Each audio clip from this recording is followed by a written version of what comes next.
Friends, आजच्या व्हिडिओमध्ये class 8 मॅथ्सची unit taste number 2 याची एक सराव प्रश्नपत्रिका सोडूया। ही प्रश्नपत्रिका रयत शिक्षण संस्थेची 2023-24 म्हणजेच गेल्या वर्षीची आहे। या सराव प्रश्नपत्रिकेमध्ये आपण हे प्रश्न कशा पद्धतीने विचारले जाऊ शकतात आणि त्याची उत्तरे कशी लिहायची त्याचा सराव आपण या व्हिडिओमध्ये करूया।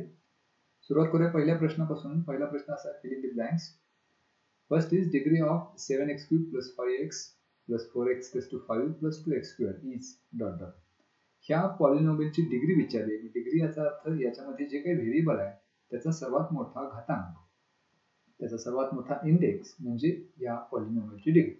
आता इथं सर्वात मोठा इंडेक्स आपल्याला दिसतोय x⁵ त्यामुळे या पॉलिनॉमियलची डिग्री असणार आहे 5। दुसरा क्वेश्चन, मीन x⁻ .. n।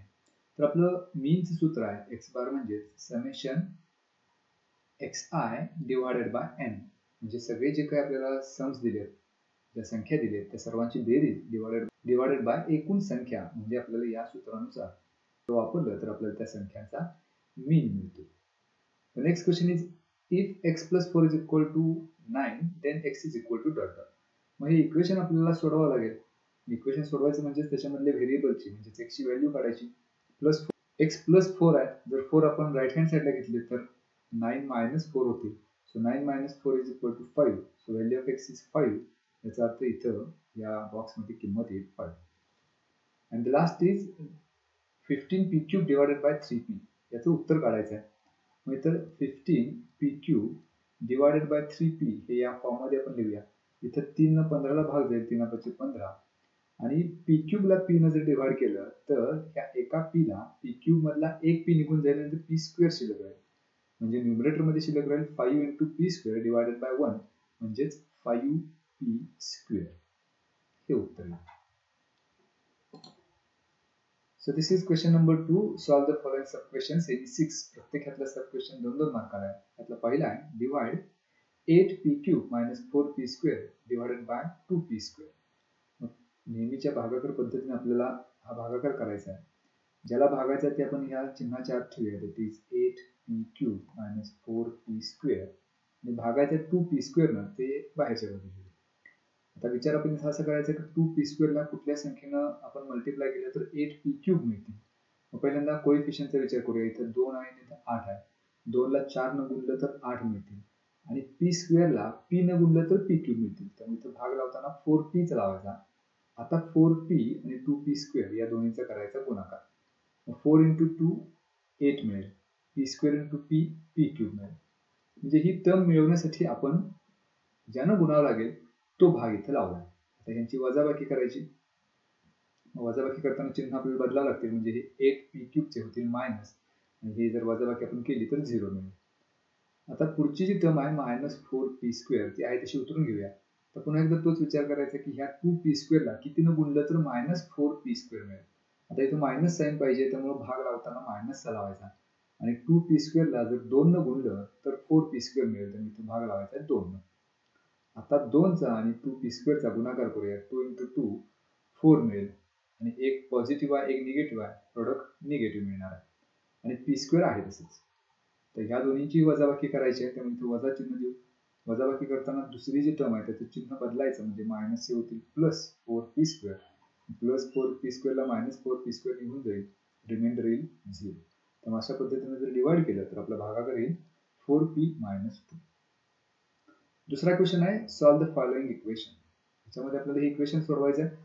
2m आपण लेफ्ट हँड साइडलाच ठेवूया आणि 7 जे आहेत ते राईट हँड साइडला घेऊया, म्हणजे +7 चे होतील -7।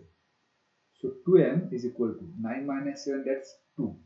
आता आपल्याला m ची किंमत काढायची आहे, त्यामुळे 2 राईट हँड साइडला घेऊया। 2 × m आहे, राईट हँड साइडला गेल्यानंतर ते 2 डिनॉमिनेटरला जाईल। 2 ने जर 2 ला भाग घालवला तर 1 चा भाग जाईल। सो m = 1 / 1 म्हणजेच 1। So this is the value of m, that is this is the solution of this equation. पुढचा question, state the test and correspondence of vertices by which triangle SMA and triangle OPT are congruent. Triangle SMA हा एक triangle आणि OPT हा दुसरा triangle कोणत्या टेस्टनुसार congruent असतील असा प्रश्न विचारला। आता त्याच्यासाठी योग्य करस्पॉन्डन्स पण लिहायचा आहे, म्हणजे इथं ट्रायंगल SMA हा पहिला लिहूया, आणि ह्या ट्रायंगल मधल्या प्रत्येक व्हर्टेक्ससाठी दुसऱ्या ट्रायंगलचा कोणता व्हर्टेक्स घ्यायचा हे महत्वाचं आहे. म्हणजे इथं एस हा या चिन्हाने दाखवला अँगल, मग ट्रायंगल ओपीटी मध्ये तो दाखवलाय ओ हा व्हर्टेक्स त्या चिन्हाने, त्यामुळे इथं पहिला एस चा करस्पॉन्डिंग व्हर्टेक्स येईल ओ. त्याच्यानंतर इथं एम घेतलेला आहे आणि याच्याशी कॉन्ग्रुएंट अँगल पी आहे, त्यामुळे इथं दुसरा व्हर्टेक्स पी येईल आणि सर्वात शेवटी राहिलेलं व्हर्टेक्स टी. म्हणजे हे दोन ट्रायंगल्स कॉन्ग्रुएंट असणार आहेत या करस्पॉन्डन्ससाठी. Triangle SMA is congruent to triangle OPT. आता आपल्याला ठरवायचे फक्त टेस्ट. आता इथं एका ट्रायंगलचे हे दोन अँगल्स आहेत त्यांच्या मधली साइड कॉन्ग्रुएंट आहे. मग इथं अँगल, साइड आणि अँगल अशा पद्धतीची ही टेस्ट आहे. So ASA test. So these two triangles are congruent by ASA test, कारण या दोन्ही ट्रायंगलसाठी दोन अँगल आणि त्याच्या मधली साइड हे कॉन्ग्रुएंट दिलेले आहेत दुसऱ्या करस्पॉन्डिंग ट्रायंगलच्या बाबतीत. Next question is complete the following table. आता इथे नंबर ऑफ सॅम्पलिंग दिलेत ज्याला XI म्हटलंय, नंबर ऑफ स्टुडंट्स म्हणजे त्यांची फ्रिक्वेन्सी दिली आणि पुढच्या कॉलम मध्ये आपल्याला काढायचा आहे FI म्हणजे या दोन्हीचा गुणाकार. तर हा चार्ट फक्त आपल्याला कंप्लीट करायचा आहे, ज्याच्यामध्ये एक पहिला सॅम्पल दिलेलाच आहे, नंबर ऑफ सॅम्पलिंग्स 1 आहे, नंबर ऑफ स्टुडंट्स 4 आणि FI म्हणजेच काय या दोन्हीचा गुणाकार. So 1 into 4 that's 4. त्याच पद्धतीनं या दुसऱ्या रो मध्ये नंबर ऑफ सॅम्पलिंग्स 2 आहेत आणि फ्रिक्वेन्सी 6 आहे. 2 आणि 6 चा गुणाकार इथे येईल 12. तिसऱ्यामध्ये तेही सोडवून दिलेलं आहे, 3 into 12 36. चौथा आपल्याला सोडवायचा आहे ज्याच्यामध्ये नंबर ऑफ सॅम्पलिंग्स 4 आहेत, नंबर ऑफ स्टुडंट्स 8 आहेत, ह्या दोन्हीचा गुणाकार म्हणजे 8 × 32.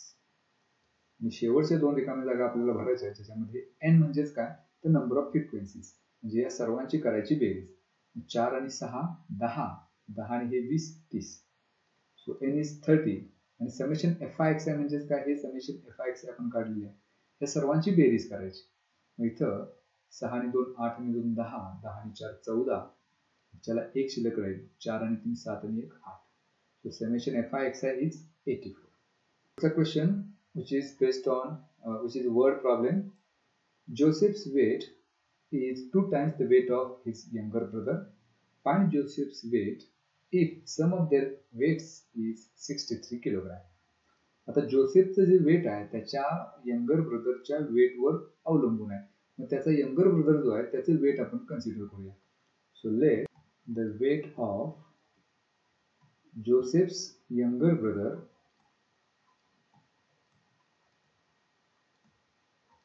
बी x किलोग्रॅम्स. मग त्याच्यावरून जोसेफ्स वेट आपण काढू शकतो, कारण इथे आपल्याला असं दिलं की Joseph's weight is 2 times the weight of his younger brother, म्हणजे त्याच्या लहान भावाच्या वजनाच्या दुप्पट वजन जोसेफचं आहे. मग लहान भावाचं वजन जर x असेल तर जोसेफ्स वेट त्याच्या दुप्पट म्हणजे 2x असणार. So Joseph's weight is 2x kilogram. आता आपल्याला असं दिले की sum of their weights is 63. मग ह्या दोन्हीची जर बेरीज केली म्हणजे जोसेफ्स एज आहे 2x plus his youngest brother's weight is x, या दोन्हीची बेरीज 63 दिली, म्हणजे एक समीकरण आपल्याला मिळालं. आता हे इक्वेशन सोडवलं तर आपल्याला x ची व्हॅल्यू मिळेल 2x प्लस x म्हणजेच 2x प्लस 1x, उत्तर मिळेल 3x is equal to 63. x ची किंमत आपल्याला काढायची आहे, 3 आपण राईट हँड साइडला घेऊया म्हणजे ते डिनॉमिनेटरला जाईल. मग 3 ने जर भाग घालवला तर 3 2 6 आणि 3 1 3. So x is equal to 21. ही x ची किंमत मिळाली. विचारले की आपल्याला find Joseph's weight. So we have the expression for Joseph's weight and ते एक्सप्रेशन आहे 2x. जोसेफ्स वेट आहे 2x. 2x म्हणजे 2 into x.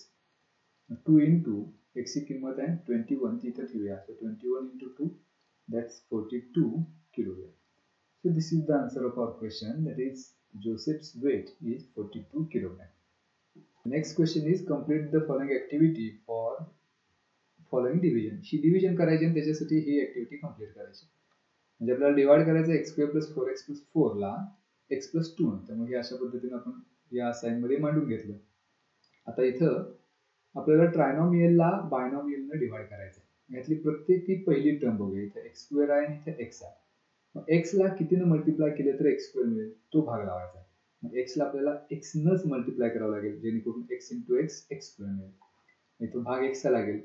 आता ह्या x न ह्या दोन्ही पदाला गुणायचं. पहिल्यांदा x न या पहिल्या पदाला म्हणजे x ला गुणूया, x × x x² जे इथे लिहिलेलं आहे. आता x म्हणून 2 लागून या 2 × x 2x जे इथे लिहिलेलं आहे. आता वजाबाकी करताना या दुसऱ्या टर्म मधल्या प्रत्येक टर्मचं दुसऱ्या एक्सप्रेशन मधल्या प्रत्येक टर्मचं साइन बदलावं लागेल. म्हणजे प्लस एक्स स्क्वेअर इथे मायनस झाले, प्लस 2x चे मायनस 2x झाले. मग प्लस एक्स स्क्वेअरला मायनस एक्स स्क्वेअर निघून जाईल आणि 4x मायनस 2x उत्तर येईल 2x. आता इथे 2x मिळेल. पुढची टर्म 4 आहे तशी उतरून घेतली. आता ह्या 2x आणि x चा विचार करायचा. आपण विचार असा करायचा की x ला कितीने मल्टिप्लाय केलं तर 2x मिळतील, तर 2 न. मग इथे 2 चा भाग लावलेलाच आहे. आता ह्या 2 न x ला आणि ह्या 2 ला दोन्हीला मल्टिप्लाय करूया. पहिल्यांदा 2 × x म्हणजेच 2x जे इथे लिहिलेलं आहे, नंतर 2 × 2 म्हणजेच 4 ते इथे येईल. तर ह्याची वजाबाकी करायची आहे, त्यामुळं हे प्लस 2x चे होतील मायनस 2x, प्लस 4 चे होतील मायनस 4. मग प्लस 2x ला मायनस 2x निघून जाईल, प्लस 4 ला मायनस 4 निघून जाईल, उत्तर येईल 0. So remainder is 0. आणि ह्या वेळेला कोशंट म्हणजे भागाकार किती लागला तर x + 2. त्यामुळे ह्या बॉक्समध्ये येईल x + 2. तर अशा पद्धतीने ही ऍक्टिव्हिटी आपण पूर्ण करू शकतो. Next question is in a frequency distribution table, if summation fi(xi) is equal to 1425 and n is equal to 25, find the mean. आपल्याला mean काढायचा आहे. So we have the formula for mean, that is mean x bar is equal to summation fi(xi) divided by summation fi म्हणजेच n, total number of frequencies. याच्यात फक्त किमती ठेवायच्या कारण आपल्याला mean काढायचा आहे. summation fi(xi) दिलेला आहे 1425. we have to divide it by number of frequencies, that is 25. 25 ने याला भागूया. 25 ने भाग करू. पहिल्यांदा 25 5 1,600, 5 चा भाग जाईल, 17 शिल्लक राहतील, त्याच्यावर 5 पुढे उतरून घेतले तर 25 7 250. so mean of this data is 57. Next question is based on this graph. The question is solve the following any one sub question. मतलब पहिला असा आहे, observe the following graph and answer the following questions. पहिला question आहे state the type of a bar graph. आता इथे percentage मध्ये आपल्याला हा बार ग्राफ दिला आहे. So this type of bar graph is percentage bar graph. त्यामुळे इथे लिहायचं आहे दिस इज पर्सेंटेज बार ग्राफ. आता यावर आपल्याला थोडासा विचार करावा लागेल की हे काय दिले. तर अजिता, यश, रवी आणि सुधा यांचं प्रोडक्शन दिलेलं आहे शेतामधलं तूर आणि ग्रामचं. त्यावर दुसरा प्रश्न आपल्याला असा विचारला आहे, how much percent is the tur production of total production in Ajita's farm. मग अजिताज फार्म म्हणजे त्यातनं पहिला जो हा कॉलम आहे तो अजिताचा फार्म दाखवतो किंवा अजिताचा स्टॅटिस्टिकल डेटा दाखवतोय. याच्यामध्ये प्रश्न असा आहे की तूर प्रोडक्शन किती आहे. मग इथं आपल्याला वर स्केल मध्ये ती माहिती दिलेली आहे की तूरचं प्रोडक्शन हे डार्क आपल्याला करून दाखवलं आणि जो ग्रामचा आहे ते ब्लँक आहे. मग ह्या अजिताच्या कॉलम मध्ये हा जो डार्क भाग आहे तो किती पर्यंत तर 60 पर्यंत. So it is 60%. आणि हा पर्सेंटेज बार ग्राफ असल्यामुळं त्याचं युनिट जे काय असणार आहे ते पर्सेंट मध्येच असणार आहे, किलोग्रॅम किंवा क्विंटल मध्ये नसणार. So this is the answer of the second question. Next is whose percent production of tur is the least. म्हणजे सर्वात कमी तूरचं प्रोडक्शन कोणाचं आहे. मग आता याच्यामध्ये जे रंगवलेले बार आहेत ते सगळ्यात कमी कोणाचे दिसतात तर इथं 40% ते कुणाचे आहेत तर सुधाचे.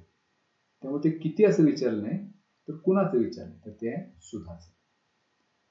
And the last question is state production of percentage of tur and gram in Sudha's farm. सुधाच्या फार्म मध्ये तूरचं पर्सेंटेज किती आहे आणि ग्रामचं पर्सेंटेज किती आहे ते विचारलं. मग त्याच्यासाठी पहिल्यांदा तूरचं पर्सेंटेज ते दिलेलं आपल्याला 40% आणि आपोआपच उरलेलं मग ग्रामचं पर्सेंटेज असणार आहे 60%. कारण 40% म्हणजे 40 out of 100. मग राहिली शिल्लक किती तर 60. इथून पुढे आपण मोजू पण शकतो. हा जो ब्लँक बॉक्स दिलाय तो 60% आहे. So this is the answer of the last question. And there is another question, solve the following equation. तर ही इक्वेशन आपल्याला सोडवायचं आहे. मग ते इक्वेशन सोडवत असताना पहिल्यांदा हे 3 न या ब्रॅकेटच्या आतमध्ये मल्टिप्लाय करूया. म्हणजे 3 × y 3y होईल, प्लस 3 × 8 24 इज इक्वल 10 × y - 4 आहे. इथे सुद्धा 10 न आतमध्ये मल्टिप्लाय करूया. 10 × y 10y - 10 × 4 40 प्लस 8. ह्याच्यामध्ये 24 आहे तसेच घेऊया, that is equal to 10y. हे प्लस 3y जर उजव्या बाजूला घेतलं तर मायनस 3y होतील आणि ह्या दोन्हींची वजाबाकी -40 प्लस 1 तर येईल -32. आता हे -32 आपण लेफ्ट हँड साईडला घेऊया, म्हणजे 24 प्लस 32 होईल is equal to 10y minus 3y, उत्तर येईल 7y. आता 24 प्लस 32 ही बेरीज करूया, 56 येईल is equal to 7y. y ची किंमत आपल्याला काढायची आहे, 7 आपण लेफ्ट हँड साईडला घेऊया, 56 divided by 7 is equal to y. आता 7 ने जर भाग घालवला तर 7 56. 8 डिवायडेड बाय y म्हणजेच 8 is equal to y. So value of y is 8. So this is the solution of this equation. So this is the last question in this question.